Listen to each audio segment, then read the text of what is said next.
Kung naghahanap ka ng smartphone na may ultra-wide camera at budget-friendly under 10K ay nasa tamang video ka dahil may 4 kaming solid recommendations para sa'yo.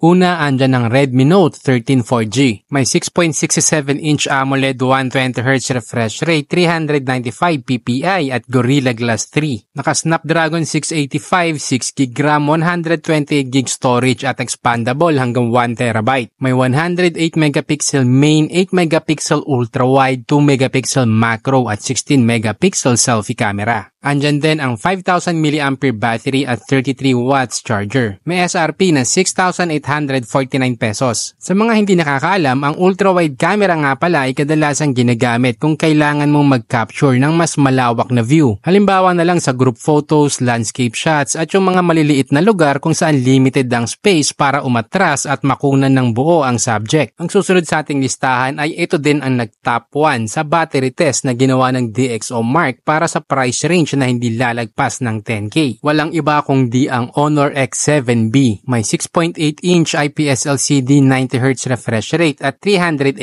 ppi. Naka-Snapdragon 680, 8GB RAM at 256GB storage. May 108MP main, 5MP ultra-wide, 2MP depth sensor at 8MP selfie shooter. Andyan din ang 6,000mAh battery at 35W charger. May SRP na 8,999 pesos. By the way, lalagay ko na din yung link sa description kung saan mo itong mabibili at official yan. Gumawa din kami ng FB group na smartphone tips, kaya kung ayaw mong masayang ang pera mo sa pagbili ng maling smartphone, mag-join ka na at kami mismo maghahanap ng best option at price para sa'yo. Kung naghahanap ka naman ng mahabang OS update, isa ito sa mga pwede mong pagpilian dahil meron tong 6 na beses na OS updates ang Samsung Galaxy A16 4G. May 6.7-inch Full HD Plus Super AMOLED 90Hz refresh rate at 385 ppi. Naka-Helio G99, 4GB RAM, 128GB storage at expandable hanggang 1.5TB. May 50MP main, 5MP ultra-wide, 2MP macro at 13MP